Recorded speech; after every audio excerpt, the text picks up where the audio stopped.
ABC27 Friday Night Overtime. Sponsored by Tallahassee Board of Realtors.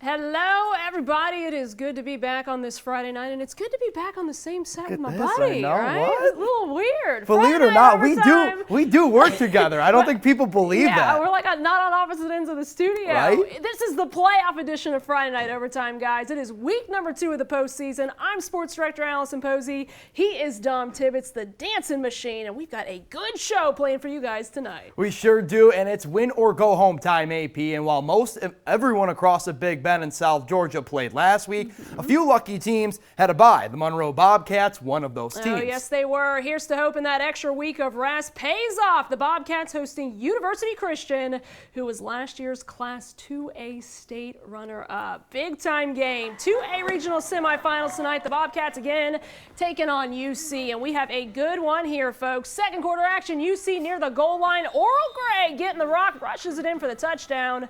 It's good. They'd get the 2-point conversion to lead 8-zip. Bobcats on offense now. Joshua Brown keeping the ball, and look at him go. He is gone on the run. Nobody going to catch him. What a play. That put the Bobcats on the scoreboard. Trying to even things out, though. They would elect to go for 2. Brown stepping back, looking around, and he finds Amari Borden, catches it back towards the end zone. We are tied 8-8, and MUNROE, they get the big win for the program. The Bobcats, they are moving on 36-23, the final over University Christian. So MUNROE gets the winner of St. John Paul II and Trinity Christian. Panthers at TC at perennial power. This game, all TC. Elijah Crocker takes a handoff to the 1. The Conquerors score on the very next play. And the TC defense with the hit of the night nominee coming up right here with a big sack on that quarterback. And that's a momentum shifter. Conquerors tonight, Allison, big winners, 44-7. JP2 season is over. Dropping it down to Class 1A, Madison County. They have a tough road to get to the 1A title game this year. Up first, facing Port St. Joe on the road. But this Cowboy squad, they love the challenge. That they do. The Cowboys offense finding their way down the field early on in this one. While they get in the red zone, the Sharks defense stops them just short of the touchdown. So they settle for 3, kicking the field goal, and it is good. It's the score points. is 3-0 Madison County. They're on the board. Cowboys get the ball back, and they get it back quick. This time they want a touchdown. They're going to get it. Jamie Hampton sends that ball long. My goodness. What a catch by Jonathan Atkins, the defender all over him.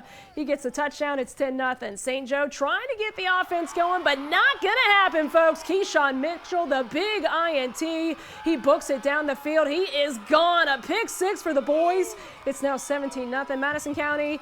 No problem tonight. 45-6, your final score. On the other side of that 1A bracket, Lafayette at Chiefland. Hornets lost to Chiefland just last month. Looking for revenge tonight. No horsing around. You see that? I love that. Mayo down 7-0 to Mario Thomas right down Main Street to Trevor Murray's. Tie ball game 7-all. Chiefland, Clint Thomas off to the races here, though. He's going to find the end zone, puts his guys back up 14-7 after forcing the fumble. Hornets capitalizing here. Thomas on the keeper. Just like that, we're tied again. This one had to be settled in OT. And it's Heartbreak City for Lafayette. 28-27, Chiefland, your winners tonight.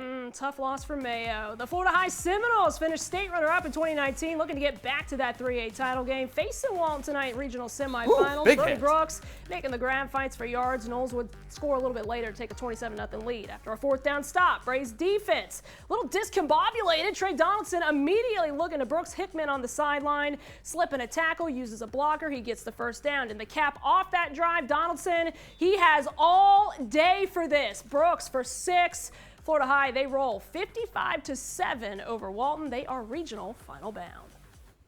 Well, you want to talk about state runners-up. In Georgia, Brooks County, state runners-up in AA 2019. Last year, they finished state runners-up in single A. The Trojans want to win in 2021 and put all that to rest. So on the road tonight, Washington Wilkes. Tonight for the 2nd round play. Opening drive for the Trojans. Jamal Sanders calls his own number. That's a touchdown, barreling through a couple guys, making a few guys misses. Stretches in the end zone, a little dive in the pylon. 7-0. Later on in the second quarter, Sanders, he's going to share the love. Why not, right? To Willie Brown for the long touchdown run, making the move. Little ankle break, stays up on his feet. Brooks County go on to win this one big, 61-28. So Brooks County, they get the winner of Warren County and Pelham in the third round next week. First quarter in this one, Hornets up 7, but deep in their own territory. They cough it up. Screaming Devils jump on it. They take over inside the 10. Few plays later, Rashad Myers bouncing to the outside, finds a little bit of running room, squeaks inside the pylon for 6. PAT is no good, so Pelham's still up 7-6. Second quarter, same score. Warren driving. Hornets defense swarming the ball. Jake Tucker packing the sack lunch. 7-6 your halftime score. Warren County, big second half though. They win 26-7. So Brooks County will face Warren County. In AA, Thomasville put up 42 last week against Washington County, hosting Heard County tonight. Lots of defense, turning into offense for the Dogs. Up 7-0. Not good for the Braves. Right into the arms of Joseph Williams. Oh, there he goes. Interception, and that leads to this from their own 20. Shannon White to, hey, Joseph Williams, and he is out of here. 80-yard touchdown run, and that's 14-0 Bulldogs after recovering the fumble. Thomasville goes back on offense. Jay Cody makes the grab. It looks like he is going down, but spins out of the tackle. No one's going to stop him here. It's 21-0 Thomasville. How about some special teams love? That punt block, Williams snags it off out of the air. Another touchdown for the senior. Bulldogs, they win big eventually on this one tonight, 42-16. Cheerleaders, you know what to do. They take us on to You're watching Friday Night Overtime on ABC 27.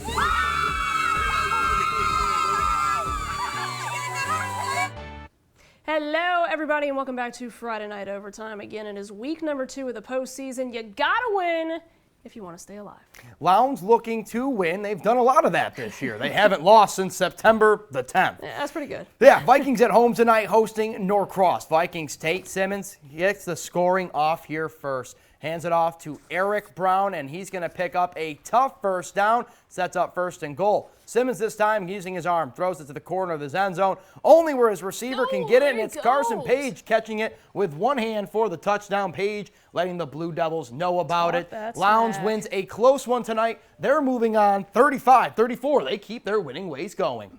In 4A, the Bainbridge Bearcats also enjoying a little home field advantage. Northwest Whitfield, their opponent. Late first quarter scoring starts with a nice pass to Bo Smith to Zacchaeus Crispin for the 35-yard touchdown strike. PAT is no good, so it's 6-0 Bearcats. Bruins ball now. Owen Burker throwing into trouble. Picked up by Darian Smart, and he takes it to the house. The pick six, excuse me, it is 13-0 Bear. I'm just too excited. They're not done yet. Smith with a beauty from the logo to the star last week. Dayon Bowie. Remember he hurdled the fence last week? Yeah, he's pretty good. Bearcats, they're moving on. 48-7, your final score. Also in 4A, Cairo at Cedartown. Syrup Maker season coming to a close, though. They lose 48-14.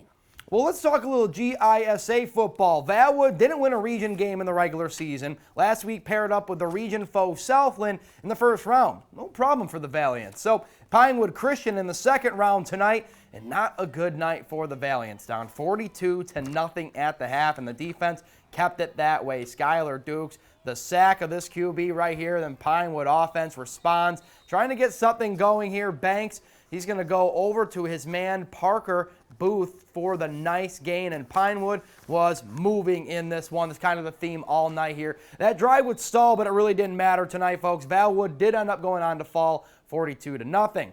Now, Brookwood had a bye last week on the road at Westfield. Their comeback falls just short, 49-41 the final. The Warrior season is over.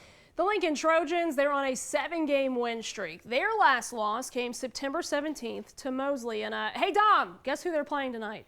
Oh, is it Mosley? Take a wild guess. The Trojans at the Mosley Dolphins after a big fourth down stop here. Mosley sitting pretty. Cole Horton, the sneaky play. Ball goes into the hands of Randy Pittman. Then Josiah McCall, he slings a defender off of him, finds the end zone. Extra point is good. 7-0 Mosley. Trojans don't take long to respond. Perry Fisher, the bomb to Javon Petway, makes the diving grab for the first down. A few plays later, Fisher calling his own number, pushes through the Mosley line. Lincoln ties it up at 7 apiece. After a big Trojan Trojan punt return. Fisher once again. They lead 14-7. Mosley would tie it up soon after. This one coming down to the very end. Mosley holding the Trojans off, though. Lincoln falls 31-28. In 5A, Wakulla at Reigns. War Eagles coach Scott Cleese told us Reigns the most athletic team they face all season. Vikings, they're going to strike first. Carrollton Butler, QB keeper, touchdown, 6-0. Reigns takes it. 2-point conversion there, no good. So Reigns forces a Wakulla 3-and-out. But on this punt, it is muffed and picked up by Denzel Miller falling on it. Nice. Wakulla ball, and then very next play, Hayden Cleese, 23 yards. Hey, reward the man, right? To Miller, 7-6 on that score. Wakulla takes the lead with a beautiful touchdown, and they're moving on, AP, 32-27. War Eagles get the win. Nice. In 4A, Gaston County at Bowles. These two familiar with each other. Bowles knocked the Jags out of the postseason last year in overtime. Opening kickoff of the second half fielded by Bowles. Kavon Miller going to work. Untouched. He finds some green. He scores easy. It's 21-0. Bulldogs all over the Jags in this one, but Gaston, they're not giving in. Cedric Bird on the handoff, cuts upfield, makes a few moves. It's a race to the end zone that he will win. Bowles coming away 27-6 the final, though. The Jags fall on the road in Jacksonville. So a lot of good games tonight, Dom. Again, if you lost, unfortunately your season is over. We got a lot of teams moving on. I know it's tough because you get the heartbreak, but we really did get a few teams moving on. We're still going to have a busy Friday come next week. We're still going to have a busy Friday post-Turkey Day. So I can't wait. Feeling full. We'll be sitting in a chair for this All the one. highlights again on the website, WTXL.tv.